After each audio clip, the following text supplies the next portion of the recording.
We dance the city roars. Tune in loud, turn up some more. Cincinnati show, it's time to play. Sports with strawberry ice today. 5:30 sharp, don't be late. CTV, the sports awaits. Strawberry icy's on the mic, energy, it's pure delight. Every touchdown, every goal. Feel the pulse, it's in your soul. Cincinnati heartbeats strong. Strawberry ice will lead the throng.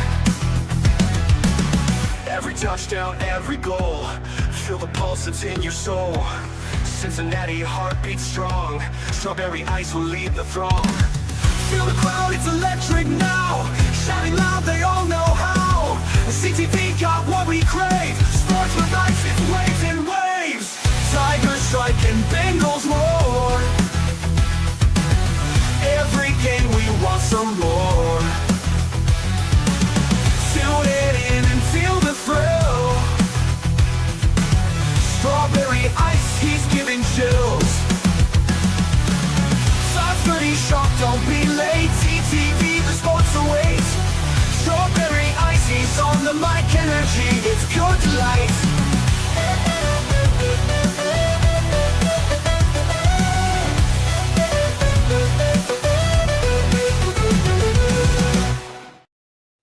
Hey guys, what's going on? Welcome to the show. This is Sports with Strawberry Ice. I'm your host, Iceman Jeff Tronopole, and as always, I'm bringing you sports from a West Side point of view, right here in the great city of Cincinnati, Ohio, home of this freezing ice cave. I hope you guys are staying warm out there because it's a little cold down here, and I got nice Meyer door windows, and it's still a little chilly. So what's up to everybody in the chat? Who we got in there first? We got Paul Painter in there, got Tony Blaze and Joseph's in there. What is up? Paul, you had a good thought here about the O-line here. So I'd be interested to hear Ted's thoughts on the new O-line coach. I think Karras will coach in the league when he's done. Playing, love his demeanor. I would love to hear it too. Trust me, I'm reaching out trying to see if I can get him on the show. But a couple news and notes for I think Bengals fans might be interested in. And I know I'm overreacting to this. I know I am. And he already came out and said he was just praising God. But still, T. Higgins said, thank God. And I'm like, ooh. Maybe sign a contract? Nah, I don't think that's it. But he came out later and said he was just praising God. So that's always a good thing. But one thing is interesting that the NFL has come out with the officiating crew. And Ron Tobert, our favorite ref, is going to be refereeing the NFL Super Bowl again. I would really like to know. I know you guys can go to my Twitter or X timeline. I got it from Chatterbox Sports, but I reposted the video that they put out there. The debacle that Tobert did in the Chiefs-Bengals AFC Championship game when he gave them extra 10 seconds and gave them a down back when we played an entire play. Also, he's the referee who threw the flag on Logan Wilson for the holding that was not a hold. But, hey, you know what? Anything for the Chiefs, right? We got to make sure we get them into the Super Bowl and make sure they win. Got to have that three-peat with no asterisks whatsoever. But anyway, the Bengals have signed or hired their new offensive line coach, Scott Peters, and got a new assistant in Michael McCarthy. It looks like for the DC, it looks like it's going to be Al Golden.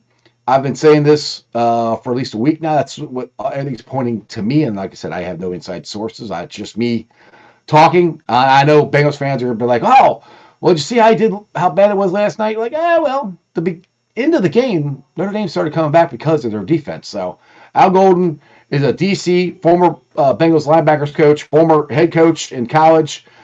He knows how to develop talent. That's what I think we need. That's what I think was Lou's falling out because he couldn't develop talent. Anyway, let's get to, I don't have all the boys. I just got one of the boys today. He is Joe Schmo. What's up, Joe?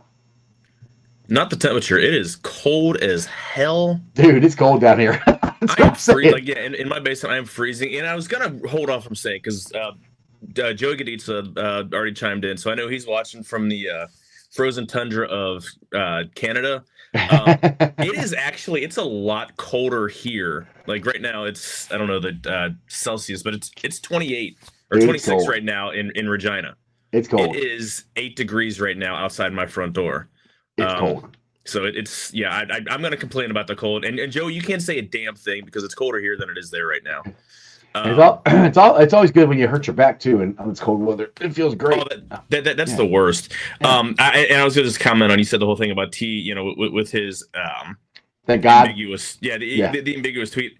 And I don't know if you saw my I did. my response on I it. did. Yeah, I said I love everyone jumping to conclusions when players post ambiguously. For all we know, he was mad constipated, and he finally dropped a massive deuce. So I looked at it optimistically, and I said maybe he signed a contract, but we'll see. It's you know, I mean, it's wide receivers especially make the most weirdest ambiguous social media posts. Well, the thing is, he's putting that out there, and he's gonna be like, "I'll watch this, see what everybody thinks." Like, yeah, all of us are like, "Please sign, please." Well, it's like everybody losing their shit because he was moving out of his apartment, because he's getting a bag somewhere, whether it's here, whether it's elsewhere.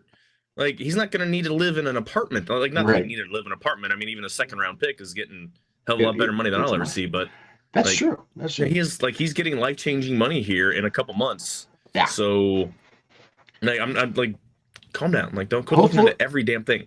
But yeah, but that's the fun part about Twitter. I like doing that stuff. See, you look at it like seriously, and I'm like, oh, something fun. Maybe he could be, could sign with the Bengals. Gotta have full here, Joe. Every once in a while. All right, so what's your thoughts on Scott Peters? I know some people are like, oh, the Bengals are being cheap again, and I think he is a young, hungry guy. I'm not sure what his age is, but this will be his second offensive line coach job. He was an assistant with Bill Callahan for the Browns. Bill Callahan is regarded as the best offensive line coach. So I'm here for it. I mean, same thing with Lou. We got to get a offensive line coach in here who can develop guys, because you're not going to keep spending premium picks on an offensive line. You can't keep spending premium picks on defense. You got to be able to spread it out. You have to be able to draft a second, third round guy and develop them. And that's what hopefully the next round of coaches, the Bengals, will do, because that's where I think Pollock failed, and that's where I think Lou failed as well. Yeah, I think Pollock seemed a little too rigid, trying to fit square pegs in a row. Again, I don't know. I'm not in the rooms. I don't know how much input he has in player personnel. Stuff like that. I know position coaches have a lot more say here in Cincinnati than anywhere else. But I mean, Scott Peters, he's only 46. I don't know how long he's been out of the league, but he played for the Eagles, played for the Cardinals, and he'd been around a little bit. The funniest thing that I saw was people losing their minds, because if he was this great of a guy and he was Bill Callahan's protege, why didn't he take why didn't they promote him when Callahan left? He took the job in New England before Callahan left. Right, but before Callahan was offered to work for his kid. So no, or they'll look at the numbers, like the Patriots had the worst offensive line. They had the worst talent. They had the worst everything, and we still lost to them, by the way. Which but that stings. No, it's. I think it has to do with Zach's ties with the Callahan family. And knowing that this is a guy that fits what they want to do. I'm pretty sure there was probably a phone call to Brian Callahan about this. And to Bill, I'm sure. I meant the Bill. Sorry, not Brian. I meant the Bill. Probably Brian too, but I'm sure he called Bill up and said, "Hey, what's your thoughts on this guy?" I don't know that for a fact, but like I said, he's got connection. I absolutely guarantee he did. That's the whole thing. The Taylors and the Callahans are close families. That's how Brian Callahan got the job as the offensive coordinator in Cincinnati to begin with. Exactly. And again, is it going to work? I don't know. It depends on the resources. What resources will he be given? But I mean, it's the thing is, like, you could go out and hire a big name guy, and that doesn't mean it's going to work. I mean, that's where people fall back on, the Bengals are being cheap. Like, are they really, or are they really just trying to get somebody in here to develop? Because the thing is, you've got to develop talent, and they haven't developed talent. Offensive side of the ball, we have. No one else have we. We haven't developed anything on offensive line. We haven't developed anything on the defense side. Yeah, skill players. Skill players. So, you know. So, I don't get the Bengals are being cheap thing. Like, this is a position coach. Like, there's not a ton of variance between the top and the lowest paid position coach. Yeah. Lou Anarumo was paid top 5 money. I will guarantee that Al Golden will be paid top 5 position money because he will get a pay bump over what. He's not going to get. Yeah, he's not going to take a pay. He's not going to take a pay cut to come here. That's for sure. And Notre Dame can pay more. Right. Well, people were talking about, like, could we lure Marcus Freeman to be the defensive coordinator? He's worth $10 million as the head coach. He's a head coach. Right. At one of the, yes, Notre Dame isn't what it was in the 70s, 60s, whatever. It's still one of the top 10 brands in college football. And, he's set for life there. Like, he's made them, they're nationally relevant. They just played in the championship game last night. Michael Mann wants to know, is Golden the only one interested? No. Because we noticed 2 other guys that came in for interviews, so I'm sure he's not the only one. I guarantee they spoke with a bunch of guys gauging interest. Here's the thing. The Bengals defensive coordinator job is a wanted job because you only need to be mediocre. Right. But on the other hand, you only have guarantees that you're going to be around for 1 year. Zach Taylor's on the hot seat. So what's where Dale is? He's cracking me up. Dale's on Bengals and Brews. Dale might be on later on this week. Don't know. Go ahead.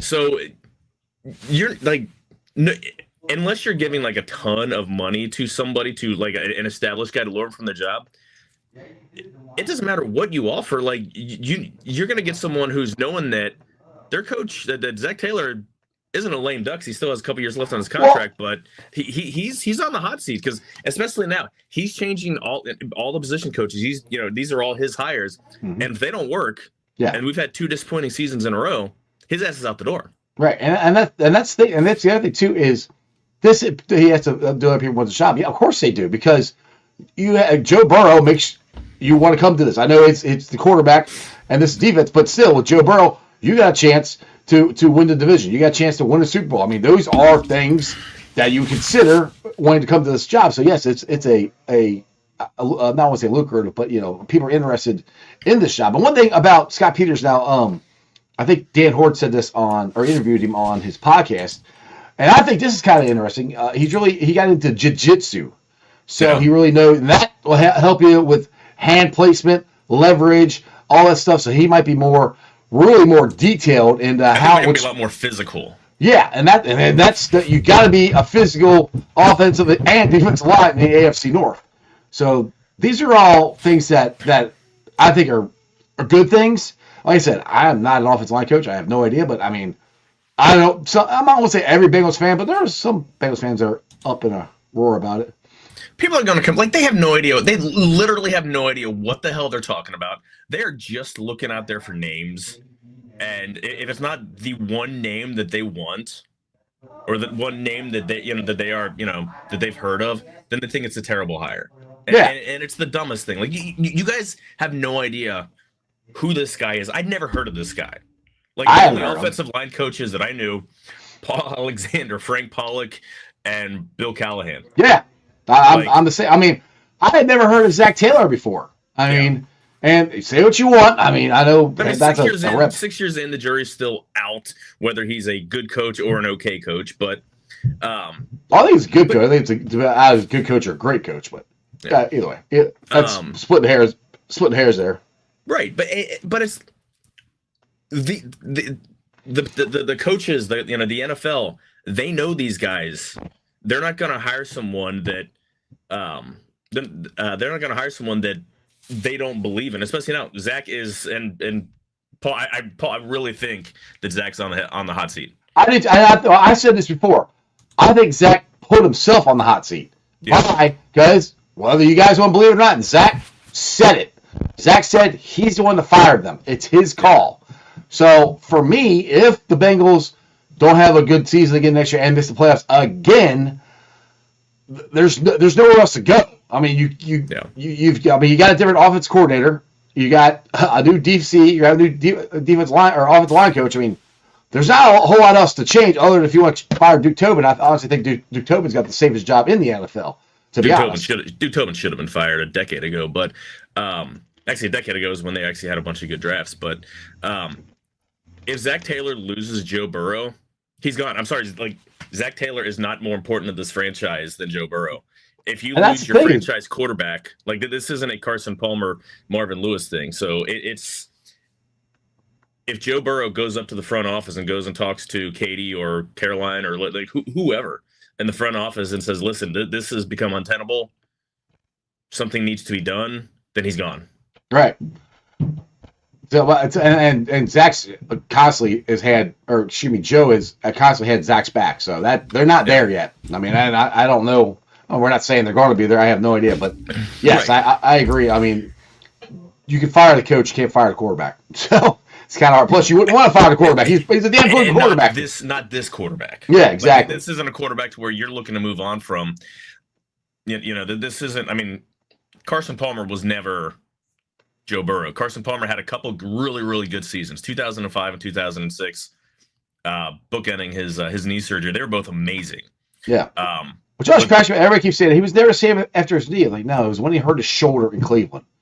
He hurt. Yeah, I can't remember what year it was. 2008. That's when Ryan Fitzpatrick. A lot of guys. I don't even remember all the quarterbacks that ended up playing that year, but Fitzpatrick, I think that was the year Fitzpatrick played for us. I think. Yeah, it was Fitzpatrick's year because he got a handful of starts. But I mean, he ended up making played a year and a half in Raiders and then went to Arizona and had success. So but he was never at that level. He was a good quarterback that had a couple great seasons, whereas Burrow is a great quarterback. Like every year, right? Every year he's a great quarterback. He hasn't had a non-great year yet. Another thing about a couple guys who have endorsed Scott Peters is Willie Anderson and Jim McAnally. Willie Anderson, one of the greatest offensive linemen for the Bengals. Hopefully, will be in the Hall of Fame this year. Willie's going to endorse someone named Peters. Big Willie Peters. Yeah, I heard Scott's wife is Sharon, and she's kind of a swinger. Sharon Peters. Yeah, I know. I thought I had to spell that out for you. We'll have to see. Well, if I ever get him on here and interview him, I'll let you ask that question. I mean, I can just go to Wikipedia and look that shit up, man. Also, Jim McAnally, probably the best offensive line coach the Bengals have had. Was a consultant with the Bengals until I think 2021, which I think they might want to get him back as a consultant. That would be a good idea. But he also endorses them. So I mean, Willie Anderson and Jim McAnally forgot more about offensive lines than I have. Now, take that with a grain of salt, because Willie Anderson also said to hire or to go ahead and draft Jackson Carman too. So yeah. You can only trust guys so far. Cole King, no offense. You're just not as good looking as Dale, either one of you. Well, if you want to go see Dale, go to Bengals and Brews. That's his channel. He's on there. You can watch him on there. And Dale is a sexy man. I will say that. All right, is that Dale's burner? It might be. Cole King 420? It might be. So if the Bengals go to the playoffs next year, Zach Taylor is safe for a few more years. Possibly. But yeah. I think with this core, and I would almost go odds on that T's back. Like, odds are not heavily, but maybe 55-45 that T's back next year. You run it back with these guys, and you miss the playoffs for a third straight year with Burrow in his prime. And Burrow's heading close to 30. And if you fix the defense. Right. Which to me, I mean, like I said, fixing the defense to where it's tangible enough to be a playoff defense. We only need to go up to 15 and about around 15, 16 ranked defense. Don't suck. Just don't suck. We're going to. You got to be able to keep the Bengals in the game. If you can do that, and I think it said if the offensive line plays a little better, which I mean, people are always banging on the offensive line. If we fix our guards, which is only two positions, we got three of them set. Yeah. Ted Karras is a good center. We got a great left tackle. I think Mims is going to be. I think he's going to be a great right tackle. We'll see. And you just got to fix the guards. I mean, that's the thing. So I mean, I keep going back to what I kept saying during the season when the Bengals were playing awful. I'm like, everybody's like, oh, we got to blow everything up. You really don't. You tweak a couple things, and things can turn around. Like if Lou would have tweaked a couple things earlier in the defense, we actually might have made the playoffs, but he didn't. So, But that's the thing. It's like with Al Golden, one thing about him being a college coach, and he's been a college coach longer than he's been an NFL coach. I mean, I know he was linebackers coach with the Bengals, and before that, he was Miami's head coach, and before that, he was Temple's head coach. His coaching career is developing players. And to me, that's what the biggest thing that our coaches have to do that they have not done, the offensive line and the defensive side of the ball, is develop players. Because how many draft picks did we spend on first-round picks or just draft picks in general there, Joe, on defense? I don't know if total draft picks, but in the top 3 rounds, the top 100 picks, 9 in 3 years. Yeah, and not one of them is a key contributor. Jordan Battle's a starter, but he's middle of the road. Cam Taylor-Britt, he was middle of the road. He was Cam. I think Cam's going to come back up, but for the way he started the year with that great interception at Kansas City, and he just went backwards, that's not good. That's the thing. This is, and my good friend, I won't quite call him my mentor, but he's the one kind of got me into podcasting. Chad Dotson. Hope is not a strategy, and we're hoping that he, that he's somebody. We're hoping DJ Turner, after injuries, is gonna continue to build, because he was looking pretty solid till he got hurt. There are a lot of them. We're hoping Dax Hill looks like the guy he was. Well, the thing, you just mentioned 2 guys that were playing better and got hurt, so that's not hope. You've seen them play better. They got injured, but so that's not hope. In stretches, that like you look at their entire body of the work, and it's not. Well, Dax Hill's only played anything to count on. Dax Hill's only played corner for 1 year, so right, but or not even a whole year. Like has a couple. Like Dax Hill only has a couple games playing corner. Yeah, he looked pretty solid, but there's no track record. Do you understand what I'm saying? Like, I'm not saying I get what you're saying, and I know you always say that with hope, and I always come back. It's like, but you have to look at what they did lately, and what they were doing before they got hurt was up tracking in the right direction. Same thing with Cam Taylor-Britt. So I guess you sit there and say you hope they keep going in that same direction, which is what you do with every single player every single year. You hope they keep getting better, because there's no guarantee that the guys will continue to get better, because Cam Taylor-Britt before this year was tracking to be a number 1 corner. He looked really good. He was tracking to develop that way. So I understand what you're saying, hope, but you got to look at what happened on what they did on the field the last time they played, and they were projected that way. So I think they're going to develop better. And if I've said this before, if you get a consistent pass rush, it'll fix a lot of stuff in the secondary. That's exactly it. Like, at the level that they were at when playing at the end of the season, which was. They're playing at an okay level. Okay. Yeah. If you get a legitimate pass rush, if you get somebody on the interior and get any legitimate consistent juice on the other side from Trey, then your corners are that much better, because they're not having to cover for 5, 6, 7 seconds. Exactly. And you would love to have a Stingley. You'd love to have a Sauce. You'd love to have. Pat Surtain. We're not going to pick high enough to get those. Right. And none of the guys that we have, will be that guy, which is fine. It would be nice to have that guy, but you don't like that. If you get a good pass rush and can play solid up front, then you'll be fine, and you can handle not having that. But that's what I'm saying, where the defensive coordinator comes in, because he may or may not bring in his own secondary guy. Whoever is a secondary coach has got to develop these guys. That's the thing I'm saying. I wonder if, and this is totally aside, the secondary coaches are the only ones whose contracts weren't correct taken out. I wonder, since those guys haven't been around long, so there's not any overlapping with Al Golden and them. But I wonder if that gives them a chance to stick around. I don't know. I don't really care. According to what Al wants to bring all of his guys, and again, we're assuming Al's going to get hired. He hasn't even interviewed. He'll do that tomorrow. Yeah. But I'm just out of curiosity's sake, because every other spot is going to be up for grabs. Yeah. I mean, according to what Zach said when he fired them, he said that'll be up to the new DC. Right. So, exactly. I mean, if I were those guys, I'd be trying to get another job. Instead of sitting around waiting with twiddling your thumbs, because you don't know. And who knows? Maybe Al Golden brings it back. I have no idea. I don't know. But unless it's a promotion, the Bengals would have to grant them the interview, or would have to grant them the opportunity to go interview. Because they're under contract. True. So I'm not saying the Bengals would do any of this crap. I have no idea. Again, just curious. Paul also the Bengals signed Gesicki today. No, they signed who's that, Turner? Gam Candy. Gam Candy. They signed him, which he Cam was. Grady. Yeah, that guy. They re-signed him. He was a basically restricted free agent. He couldn't go anywhere anyway. Yeah. So, and Michael Madden, he said Newton will have a great year next year, which I hope so. He played awesome. I'm hoping Newton doesn't see the field much because he's the 4th or 5th corner anyway. Well, if he keeps playing like he was, he could beat somebody out. And But you know what I'm saying? I want competition. So whoever the best guy is what I want. The fourth corner is going to get a lot of snaps. I mean, it was, I don't know, it was probably Jay Morrison because he was the stats guy. Bengals' number 4 cornerback gets over 500 snaps a year. Like, not even injuries, just because of personnel and subgroups and everything, bringing out a dime package and things like that. So, right. Yeah, I mean, I liked what I saw from Newton. He looked like a rookie, but he also looked like someone who was maybe drafted or maybe was underrated coming out. Probably could have gone a little bit higher. Those are gems to find. Good things. Yeah, there's good things. Tony here says, if you don't win the Super Bowl next year, everybody in Cincinnati should throw every skyline and Gold Star cheese coating at Zach Taylor for failing again. But what about Camp Washington chili or Pleasant Ridge chili or Price Hill chili?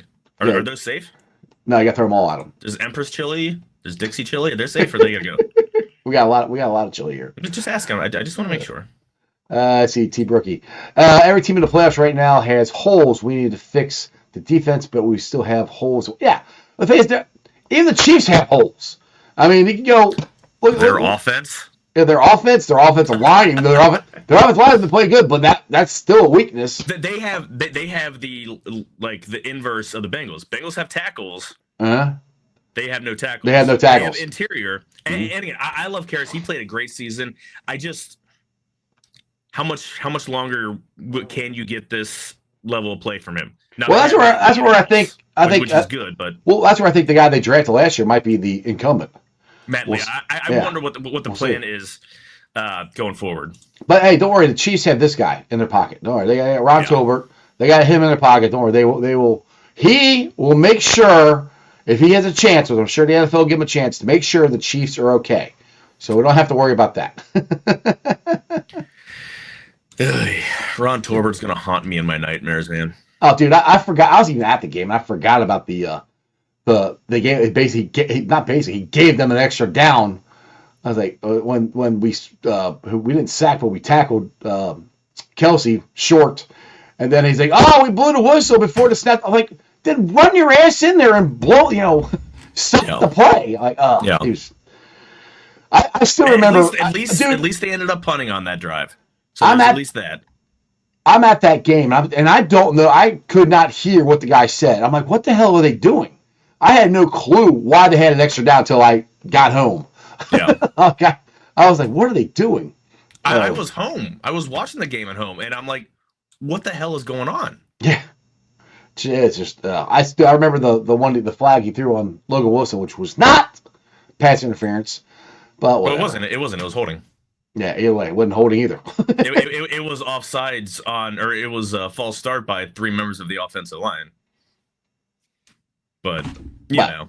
We're gonna throw a ticky-tack foul when you let guys be physical. I mean, they let T get away with yanking Ramsey down by his face mask on the first play of the second half for the touchdown. That's true, but I'm okay with that. And then you're gonna call a ticky-tack penalty inside 2 minutes.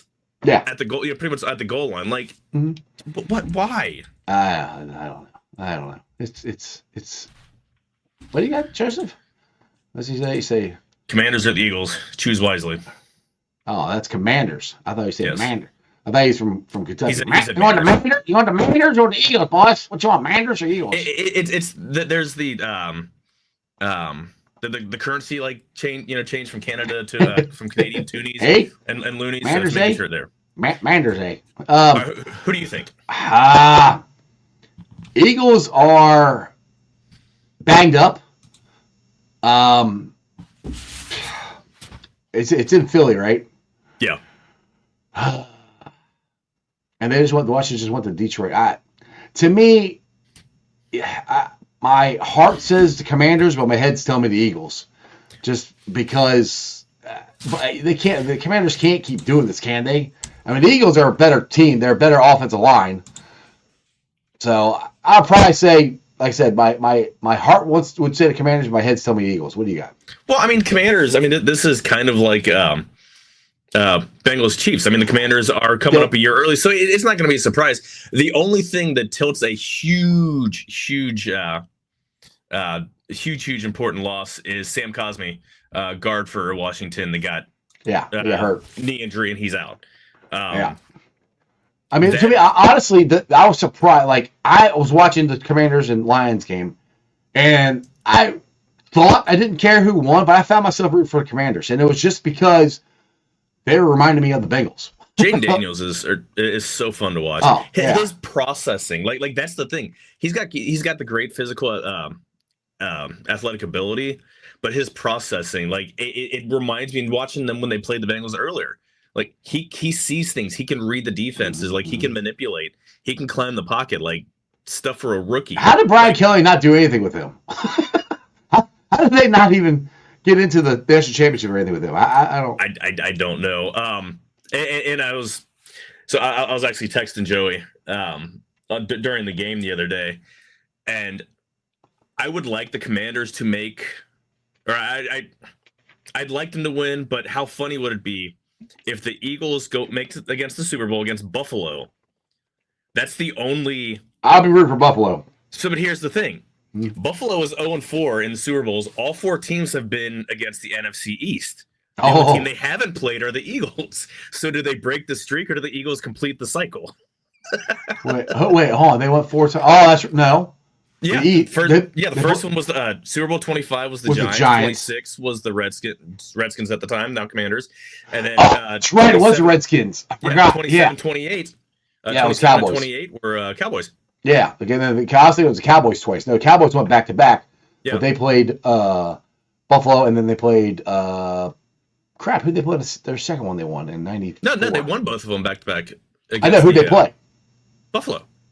They beat Buffalo twice. Oh, that's right. Buffalo 4 times. You're right. Yeah. Okay. Yeah. Okay. I was thinking. Yeah. I forgot about the Redskins one. Yeah. New York, Washington, Dallas. That's what. The Okay. Eagles are the only team left. So either if they play the Eagles, do they break the cycle because it's a team they haven't played yet, or do the Eagles complete the sweep? Well, I don't know. I put it this way. My sister-in-law's boyfriend's a big Eagles fan, but I will probably be pulling for Buffalo just because I don't know. It'd be nice to see them win one. And we're kind of got some friends, Goodberry, the Goodberry brothers. I know Joe's a Bengals fan, but Glenn's a big Buffalo fan, so I'll be kind of rooting for them. And Glenn is their Joe in terms of the right. Coverage and breakdown and everything. In terms of, so there's 330 million people in America. I believe that 328 million people are pulling for Buffalo on Sunday, because outside of the 2 million people in greater Kansas City. I don't. Is that probably accurate? Probably. I would think everybody would be rooting against the Chiefs. I mean, it's and they're going to have like Michael here said they better score 40 on to beat the Chiefs. Okay, you're going to. Why? The Chiefs aren't scoring. What? Because the refs, you got to make it too big to as somebody said here recently, too big to rig. You got to make it too big that the refs can't fix it. Yeah. That's kind of what I'm thinking. You got to make it so big that they can't do anything about it. Because if not, it's going to get close. Because every Chiefs game is close, and something stupid happens. They get a penalty, or a ball bounces their way, or something happens, a blocked field goal, something that they end up winning. It's like literally. Their season and ours are so much alike. It just the ball went their way, the calls went their way. It went the opposite way for us. Yeah. Every single time, except for when we got that punt block. That was the only thing. Now, to be fair, without the stupid personal foul penalties, the roughing the passer penalties, I still think Kansas City wins that game against the Texans. Texans played well, but they weren't, they weren't going to beat them. They were winning that game anyway. Yeah, I was kind of hoping there at the beginning, but no, they're the Texans started off good and they kind of tapered off a lot toward the end there. CJ Stroud was seeing ghost, man. Like he had took so many sacks, did not feel the pressure at all. And again, like the pass rush was relentless. Karl Loftus had a hell of a game. I mean, they had 4 guys on their defensive line. Chris Jones got a sack. I can't remember the other guy that got at least 2 sacks. Karloftis is the one that absolutely. What's that? I was remember Karloftis. That was the one that Dale wanted for the Bengals really badly, and the Chiefs beat us to him. Yeah. They feasted, so that, especially down the stretch, they just didn't. Stroud didn't really have a chance. He missed some throws, so it is what it is. The funny thing was Mixon was but the calls, like the one where I had to rewatch it because we were out eating dinner, so I didn't get to watch. The game was on. I didn't get to watch all day. But the one where did they get a roughing the passer and Mahomes dove on the ground and they landed on top of him, but they hit each other. It was personal foul late hit because he was past the line of scrimmage. Yeah, but they didn't even hit him; they hit each other. Right. That's the problem. They just landed on him. They didn't even hit him in the head. Right, and that's the problem. Pat dances like he knows he has the refs like in his pocket. And again, I don't think the refs are. Well, did you see where they shoved him out of bounds or barely push him? And he goes, oh. Hang on. So let me get to that. I don't think the refs are purposely throwing flags for him. I just think they're conditioned. You know what I mean? It's like Jordan, the fouls on Jordan. You couldn't hand check Jordan or you'd get called. You could hand check everyone else. Couldn't hand check Jordan because you couldn't guard him. Well, right, but I mean, you know what I'm saying. Like the rules is different. It's whether or not it's purposeful or not. But when it's that blatant, and the thing is, for Jordan, the Bulls teams were good, and this Chiefs team, I'm sorry, I know they're only got one loss. They're not as good as these other ones were, or two losses. They got smoked by the Broncos. Don't forget that. Yeah, so they had two losses. Well, they lost to the Broncos. I know. Blocked the field. Yeah. Like, what are you talking about? They punted and they brought out guys that were on the practice squad. Yeah, exactly. But yeah, like the first flag on Will Anderson, it wasn't, but I kind of see why they threw it because the referee threw it and he's behind the scene. He sees the head. But the thing is, so that's defensible. It wasn't. He hit him like in the shoulder with his helmet. But you need to be able to review that. The second one, no, like the guys, he danced around, so it wasn't a late hit. It's not like it's not like he was going into his slide when they went into tackle because he danced around, and does all that crap. The one that they didn't call that. Troy Aikman was pissed about that because he made it very former quarterback vocal very vocal that this is kind of crap the way that he gets around with. He goes towards the sideline, slows down, and then almost does a toe tap to make sure that his feet are inside or right at the line, and then he gets shoved and then does this he wasn't even a hard shove, but does this Oh, they need at what point does that start getting flagged for unsportsmanlike conduct? For flopping. Yes, because they did that in the NFL or the NBA. They don't ever call it, but you can call flopping. Yeah. That's what they should do. I mean, that's ridiculous, dude. Like you literally just run out of bounds. Yeah, you've got calls on that in international, in association football, soccer. Same thing in NHL. Like there are penalties for that. Hunter says, Bill is signing Vontaze for one game, please. Here's my thing.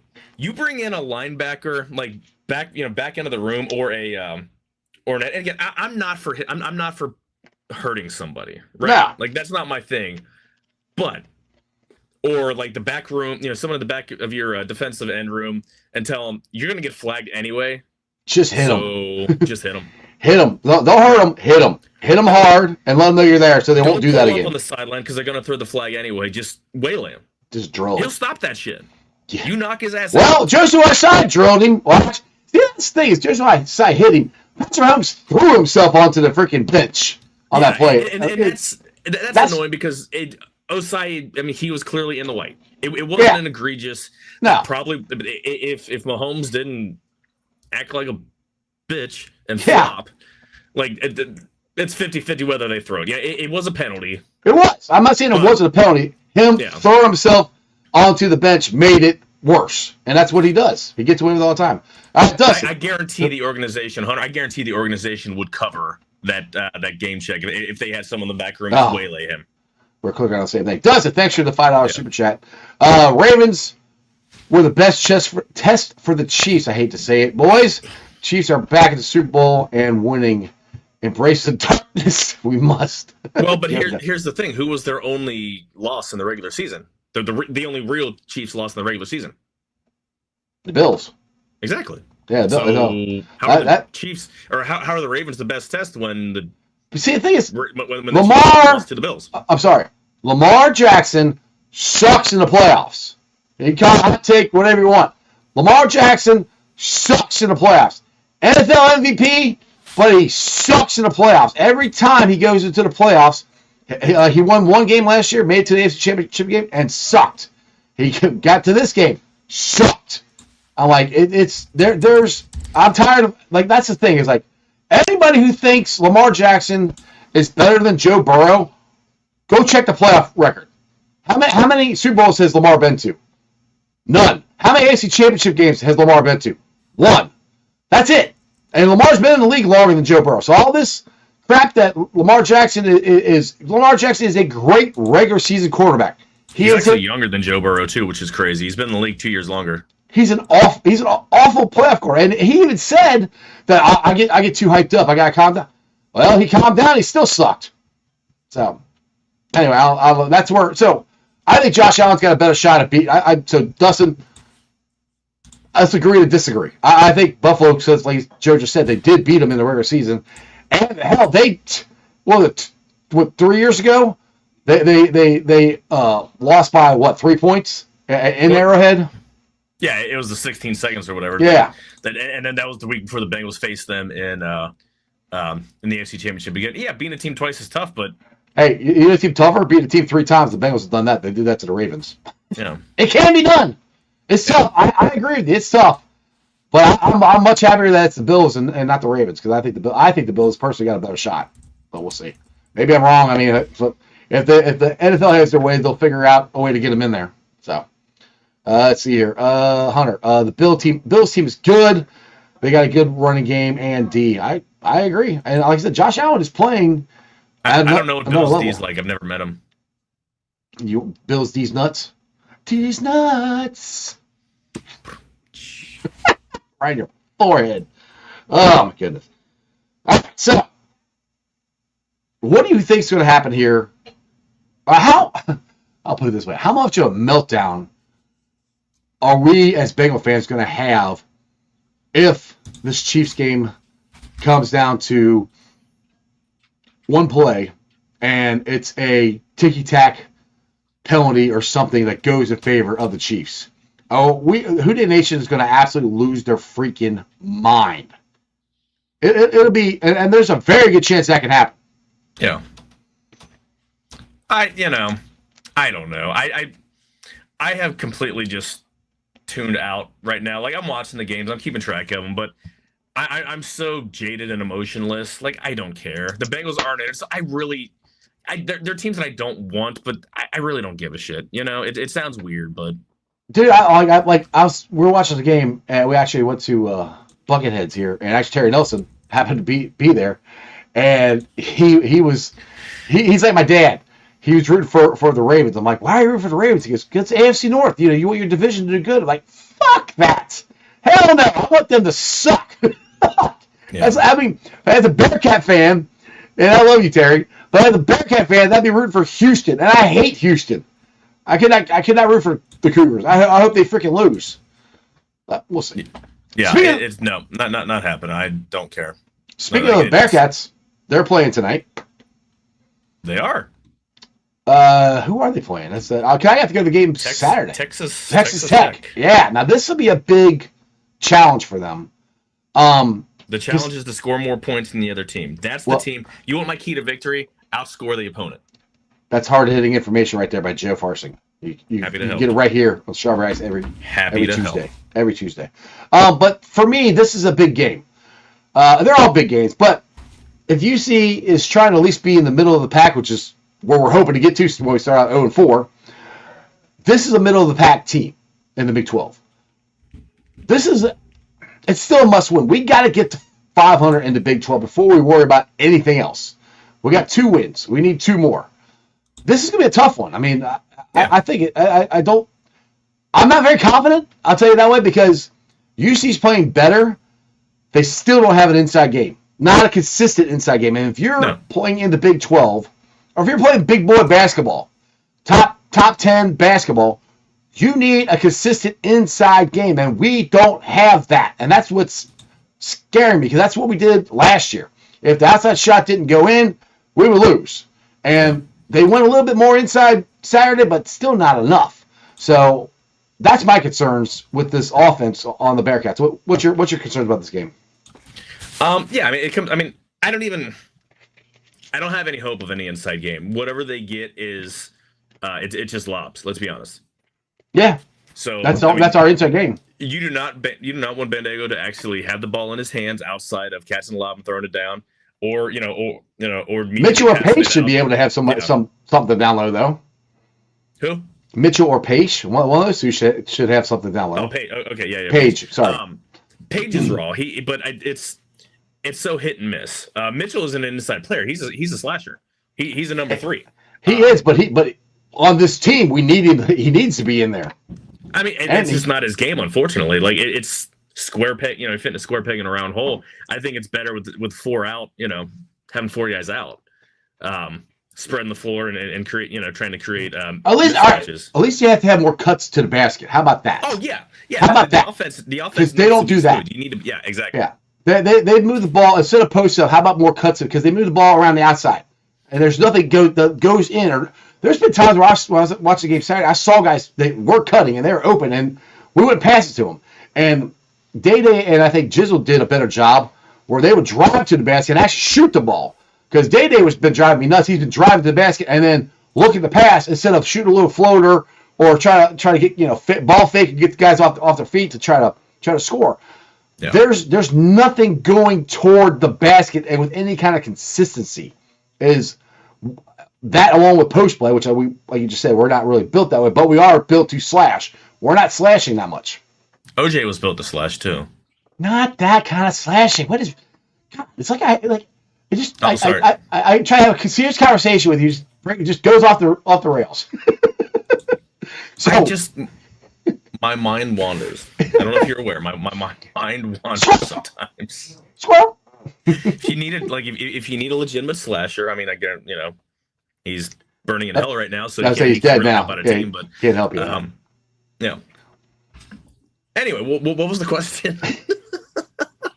I don't know. I lost my train of thought. No, I was just saying the offense has got to get better. Figure out some way to get the ball closer to the basket. I put it that way. You got to be able to at least have a threat inside. You're slashing to the basket, posting up something. Well, the ball movement that they'll get, whether it's James or Day or whoever's running point, they'll get a high ball screen from Bandego, and then he's going to roll the basket for a lob. If it's not there, then they dribble around, pass it around, get back to the top of the key, high ball screen by Aziz. Then they have to start their offense with something other than that. Would be nice. Exactly. It's. I think it's an indictment of West just not being able. Again, this is year 4. Right. These are his guys. These are his guys. They're his guys, and these are high-rated guys. It's not like these are 2-3-star guys that he's stuck with, and he's not whining like Mick did the entire time about recruiting. Like, no, he's got high-quality guys, and they're players. Like they play hard. Like, so it's not an effort there, but he hasn't been able to create any sort of sustainable offense. If they make shots, great. Yeah. Like they get in a rhythm, but if they don't, if you struggle, there's no other offense to back up. Like Lukosius has been just gone for the last at least 3 or 4 games. Like he's barely contributed. He's actually been last 2 games he's actually looked better and surprise they win those games. Yeah, but not to where we need them. Not taking over games. Not taking over games. The thing is, I said at the beginning here, we need him, Jizzle, and Skillings. Those 3 need, to me, in my opinion, need to be our 3 most consistent scorers. We don't have a guy that we can just throw the ball to and they can go score consistently. We don't have that guy. I like James looks like he's and I hate saying it, but James looks like he's stepped back. He's taken a step back. It's not his jump shot is looking better the last couple games, but yeah, I don't disagree with that. And his mid-range games, which is a very nice developed mid-range. Especially for someone, coming in as a true freshman last year, surprised at how good his mid-range is. And that's still fine, but the outside shot, the turnovers, and it's just... We're turning the ball over way too much for sure. It is frustrating. Yeah, 2 things. You turn the ball over, and it's like I hate they go down for a fast break and they run to the 3-point line, run to the hoop. It's a fast break, run to the hoop. At least somebody run to the hoop, and then or at least drive to the hoop. They will drive to it's literally called fill in the lane. That's what you do. We drive to the 3-point line. Yeah, Day needs to stop trying to dunk because he can't. All of a sudden, like I get he's got ups. Like he's not a tall man. Yeah, but he's got some ups. But he's just clanked so many of them. It's like just finger roll, homie. Just a little finger roll. Just an easy layup off the glass. Nothing flashy. Just worry.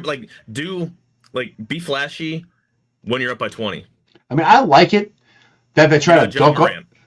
Yeah, exactly. There's not too many of them. But I like it that we're aggressive. We're trying to dunk it on everybody. I love that part. I don't want to take that aggressive part out, but to me, that's the only aggressiveness we have going toward the basket is dunks. Like Jizzle James and Day look very uncomfortable, and Dan Skilling sometimes look very uncomfortable with a mid-range floater or a layup. I mean, we've missed. I don't know how many layups we've missed this year. We just look awkward, like, oh crap, it's open, and I can make a layup. Yeah, so it's just like the easy. They're comfortable as hell shooting 3-pointers. They look, sounding like, oh, I got this, and clack, clack, clack. Yeah. It's like, oh, let's try something else, boys. And I really like Wes Miller. I think I like the direction Wes Miller has taken us. I really like, everything he's done. I don't like his offense. You got to get people off the 3-point line because they're guarding us like this. They're not backing off because they're not making the shots.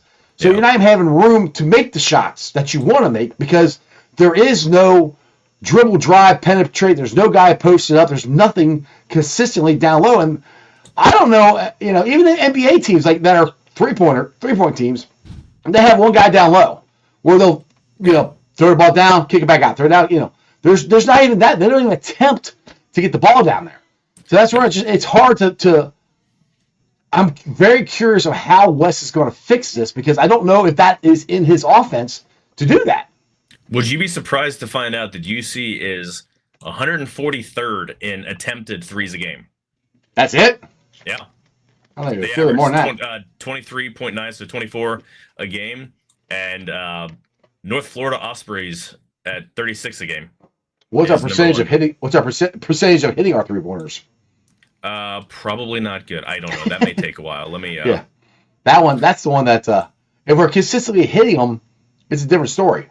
Yeah, but we're not. So, what time is that game? ESPN stat page is really annoying. It only shows 50 schools at a time. You have to keep. Okay, UC. Oh shit. What'd you do? They are 245th in 3-point percentage. That's not good. Not great, Bob. I want to see free throw percentage because they were in the 300s. They're getting better. They've had a couple solid games. I'm not going to say they're getting better. They haven't sucked for games. Going from being completely awful at it to being okay at it is getting better. Okay, we're at they're not in the top 300. 347. Woo! Sixth, they're hitting less than 2/3 of their free throws. The game is at 7:00 tonight. Yes. I don't know what channel it's on. Probably on ESPN Plus. Oh no, it says ESPNU here. I'm looking it up. Yeah, ESPNU. Woohoo! We actually don't have to worry about ESPN Plus for once. Hey. I mean, I watch them on the ESPN Plus anyway because I don't have cable. I've got the logins and shit. I won't be watching anyway. I've got some strip steaks at so went to Kroger yesterday. Yeah. And the steaks were actually at a decent price. It was like, I don't know, $11.99 a pound, which is like not bad. Not bad. And I looked in one of the, they've got the big wall of all, of everything, and like then they've got the little freezer caps there at the end. And I look in there too, and they're sitting down like marked down like the ones that you see like green? They sell by whatever. Were they green? No. I mean, there's a reason I'm cooking them today, and I got them yesterday, but they were basically $23 for 4 pounds, like 4 big old 16-ounce strips.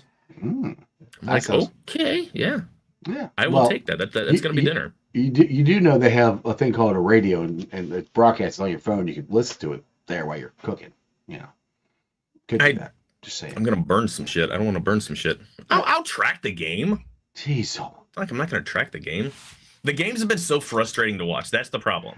Yes, if you ever want to follow some interesting Twitter and watch somebody lose their shit, follow Joe. Just rage post. I'm rage posting. Surprised you don't throw your phone across the wall sometimes. Again, when you disconnect, like it's when you get somewhere in the second half, like when you got a 14-point lead and it goes down to 3, you're just you just do one of these like I'm done. I got nothing. Like what the hell's going on? Oh my goodness. So we've been over 55 minutes. Tell everybody where they can follow you, find you, promote the show you're going to do sometime in the near future. I will be doing a show in the near future. It's called Joe Schmo's. No, Joe's Tavern. Joe's Tavern, okay. Doing sports, going to be doing pop culture. Because again, you get times like this time of year when it gets a little dry. In terms of sports information. Especially when the NFL's over, you got Combine and the Underwear Olympics. UC talk can only take so much. Pitchers and catchers are still a little bit away, and it's fun but boring to watch to talk about that. So I have other shit to talk about. So we will be coming out with that sooner than later, but nothing as of yet. Still got to do work on the artwork and intro and basically all the graphics package and all that shit. All that cool stuff. All right, man. Yes, well, hopefully.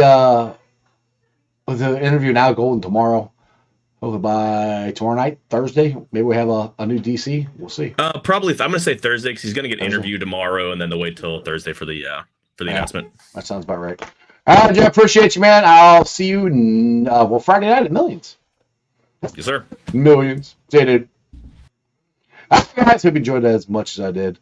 Go follow Joe because, like I said, his rants on Twitter are epic sometimes, and it's just very, very, very entertaining, at least for me anyway. Oh, yes, Paul, some exciting news. Pitchers and Catchers reporting February, along with the season 3 of Reacher. Yes, Reacher. I do like that show. I got to watch that one. I started watching Landman, too. I don't know, Paul, if you watch Landman. That's a good one, too. You want me to call Dale? All right, when I get off here, I'll call Dale. My thanks to you guys watching. My thanks to sponsors of the show, which are as listed. Priority Lawn and Landscaping. Give them a call for all your lawn and landscaping needs. Snow removal. Any of that cool stuff. Hopefully will be green grass here before we know it. They said we're freezing our asses off here right now, but you give them a call at 513-430-6114. Again, that's Priority Lawn and Landscaping. Also, shout out to Midwest Best Barbecue and Creamery. Right there, Wards Corner Avenue exit. Get you some delicious Dillinator wings, CT wings, the G-Funk. They're all delicious. Literally, take a dart and throw it at the menu, and you will find something delicious. Tell Tim and Nicole Ice sent you. Also, the show is brought to you by Meyer Windows and Doors. Check them out at www.meyercincinnati.com for all your windows and door needs. I got them in my house. I recommend you get in yours because I don't know how cold my house would be right now if I didn't have these new windows in here. So it's cold in here, but it's not as cold as it would be if I didn't have new windows. By Meyer Windows and Doors. Well, what's up, peeps? Go check out Hail Mary's, your ticket to the game right there in the heart of Cheviot. You got big ass TV screen, beer specials, food trucks, free parking. It's an awesome place to go watch a game or just go hang out. Again, tell them Ice sent you. All right, guys, we'll be back live tomorrow. I got Jake Lisco coming on tomorrow from Locked On Bengals. Thursday, I think, is going to be Trags, Mike Petraglia, and on Friday, we're going to be at Millions. So make sure you guys do a favor, like, subscribe, share, and hopefully very, very soon we'll be talking about a new Bengals defensive coordinator, and we can get to – I'm ready to get to the offseason. I want to get these playoffs over. I want to get Super Bowl over. I want to get going here. I want to find out what the hell we're going to do. I want training camp to hurry up and get here. Let's go. But we got pitchers and catchers reporting. Hopefully the Reds will be good. We'll see. I mean, they made some moves. Haven't got a outfielder per se. Maybe they don't need one. We'll find out. That's all happening soon. And just the sound of spring training will warm you up. So, thanks for watching, guys. You can follow me on. Thanks for watching my live show on ZTV, YouTube, Facebook, X, Twitch. Follow me on all those, along with Instagram, Threads, and TikTok. Other than that, you guys have a wonderful day. See you tomorrow. And that's just sports, baby. Weekday nights, the city roars. Tune in loud, turn up some more. Cincinnati show, it's time to play. Sports with strawberry ice today. 5:30 sharp, don't be late. CTV, the sports awaits. Strawberry icy's on the mic, energy, it's pure delight. Every touchdown, every goal. Feel the pulse, it's in your soul. Cincinnati heartbeats strong. Strawberry ice will lead the throng. Every touchdown, every goal. Feel the pulse, it's in your soul. Cincinnati heartbeats strong. Strawberry ice will lead the throng. Feel the crowd, it's electric